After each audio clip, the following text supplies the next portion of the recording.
তিনটে ডিম নিয়েছি, ডিমের অমলেট বানাবো। আর লবণ, কাঁচা লঙ্কা আর পেঁয়াজ নিয়েছি। লবণ, লঙ্কা কুচো, পেঁয়াজ কুচো, একটা ডিম দিয়ে তেল দিচ্ছি।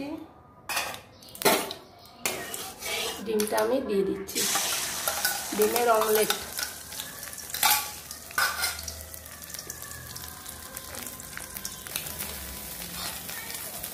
Omelette ready. আবার একটা অমলেট দিয়ে দেবো।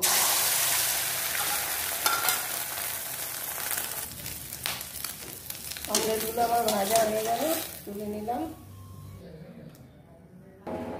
হ্যালো বন্ধুরা, আমার এই ভিডিওটা হচ্ছে আমার ডিমের অমলেট। আপনাদের ভালো লাগলে প্রচুর প্রচুর শেয়ার করবেন, সাবস্ক্রাইব করবেন, সাপোর্ট করবেন। ঠিক আছে বন্ধুরা, রেডি।